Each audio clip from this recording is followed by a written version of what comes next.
Oke, selamat pagi anak-anak kelas 3. Jadi pada hari Kamis ini kita sudah memasuki pada pembelajaran 4 di tema 2, subtema 1. Nah, pada pembelajaran 4 kali ini adalah konten kita adalah mite. Nah, sebelum kita memasuki konten, sebaiknya kita tahu bahwa ada target dalam setiap pembelajaran.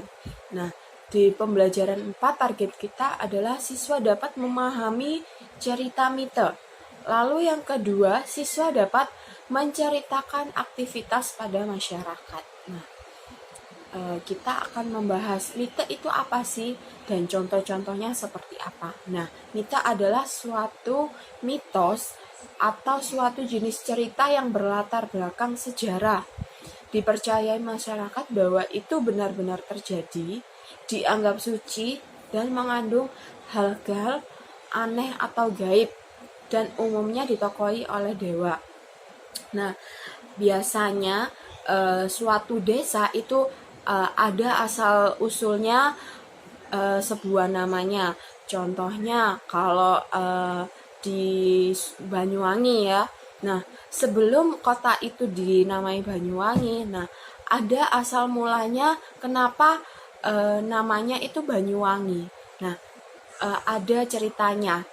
Bisa kalian cari di YouTube, mungkin asal mula dari kota Banyuwangi. Nah, contohnya pada mite umum di Indonesia. Yang pertama itu Dewi Sri, yang bercerita asal mula padi sekaligus pesan moral bahwa kita jangan menghambur-hamburkan makanan karena Dewi Sri bisa menangis.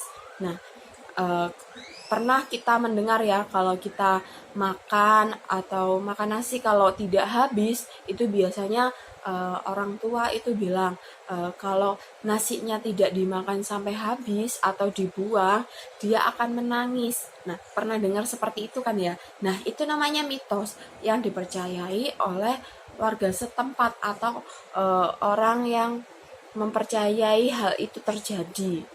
Nah, sebenarnya sih untuk agar kita itu memakan habis makanan yang telah disediakan. Jangan sampai nasi itu atau makanan itu kita buang dengan cara sia-sia, karena mendapatkan itu tidak mudah. Kita harus bekerja keras agar dapat makan untuk sehari-hari. Nah, kita harus menghargai makanan yang disediakan ya. Lalu ini ada kisah Nyi Roro Kidul. Nah, biasanya kalau kita mendengar Nyi Roro Kidul ini adanya di pantai selatan ya, atau di Jawa Tengah. Bercerita tentang kisah seorang ratu yang menghilang di daerah pantai selatan dan dianggap penguasa di pantai sana. Jadi, kalau kita mau ke pantai selatan atau di Parangtritis itu, kita dilarang keras untuk memakai pakaian hijau atau memakai pakaian merah. Biasanya katanya orang sekitar Parangtritis itu, kalau ada orang yang memakai pakaian hijau, itu dia akan menjadi budak dari Nyi Roro Kidul. Nah, itu mitos yang dipercaya oleh warga setempat. Biasanya kalau kita memang berkunjung, nah sebaiknya kita mematuhi peraturan yang ada di daerah tersebut. Kalau kita tidak boleh memakai pakaian hijau, ya udah dituruti saja, meskipun kita tidak percaya bahwa itu benar cerita yang terjadi. Tapi kita harus menghargai mitos yang ada di sekitar situ. Nah, di sini juga ada contoh cerita mite, yaitu pohon pengabul permohonan. Biasanya ini ada di MNC TV itu ya, tentang kayak misalnya ikan mas itu. Padahal ikan mas itu kan makhluk hidup, dia juga tidak mempunyai keajaiban apa-apa. Nah, diceritakan di kisahnya itu bahwa sisiknya ikan mas itu bisa menjadi emas. Nah, emasnya nanti bisa dijual bagi orang yang berhati tulus menolong dia. Nah, itu kan mitos ya. Itu benar-benar tidak terjadi. Hanya fiksi semata. Nah, nanti kalian bisa baca sendiri bagaimana cerita pohon pengabul permohonan ini. Oke, kita akan lanjut pada tugasnya ya. Jadi tugasnya yang di pembelajaran 4 ini yang di Ayo Memahami. Menurut pendapatmu, mite adalah, jadi kalian ceritakan mite itu menurut pendapatmu itu seperti apa? Kalian jelaskan dengan bahasa kalian sendiri ya. Nah, lalu yang kedua, pada zaman sekarang apakah mite masih ada? Nah, kan kita sudah masuk di zaman yang kita kan sudah masuk pada era milenial.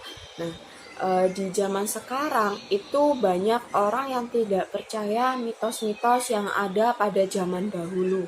Jadi mungkin ada beberapa dari orang tua kita itu mempercayai bahwa mitos itu ada. Ada yang beberapa yang tidak mempercayai bahwa itu ada. Nah, dalam lingkup keluargamu, apakah mitos atau mite itu masih ada? Nah, contohnya seperti apa? Nah, kalau di kampungnya Mem yang sekarang itu ada punden. Jadi setiap kampung itu pasti mempunyai punden. Nah, kalau kita mau mempunyai hajatan atau acara yang besar, jadi kita harus kasih sesajen seperti kayak nasi tumpeng sama bunga-bunga seperti itu. Jadi kalau warga sekitar mempercayai bahwa kita harus mengirimkan sesajen itu agar acara kita lancar, tidak diganggu oleh pemilik dari desa tersebut. Nah, kalau di desanya di tempat tinggalnya Mem sekarang seperti itu. Nah, bagaimana kalau contohnya di sekitar rumah kalian? Nah, seperti itu ya cara mengerjakannya. Nah, lalu yang ketiga di sini ada dari dongeng yang telah kamu baca, coba ceritakan apakah dongeng tersebut. Jadi, dongeng yang ada di atas itu kan pohon pengabul permohonan ya. Nah, coba ceritakan ulang atau ringkaslah dari dongeng tersebut. Kayak kemarin kita kan sudah belajar tentang sinopsis ya. Nah, sinopsis itu adalah ringkasan cerita. Jadi, kalau dongeng itu terlalu panjang, kita ringkas, kita ambil intinya saja agar lebih pendek untuk dibaca. Lalu yang keempat, buatlah sebuah tabel dongeng mita yang pernah kalian baca.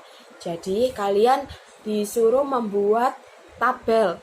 Jadi kalian pernah dengar cerita atau pernah melihat cerita atau pernah membaca cerita tentang dongeng mite atau mitos ya.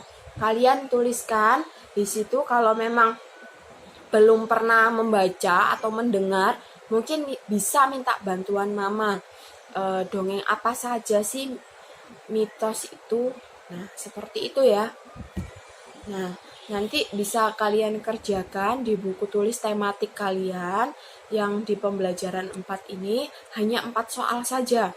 Tapi menurutnya Mem ini sudah banyak sekali ya, karena ada meringkas cerita, ada tentang mitos itu apa, terus menyebutkan mitos yang pernah kalian baca, dan itu sangat banyak sekali sudah. Nah, kalian kerjakan, bisa minta bantuan mama atau papa kalian kalau memang itu susah. Kalau memang masih belum paham, bisa WA atau japri di WA pribadinya Mem. Nah, sekian dari pembelajaran 4 kali ini tentang konten mitos.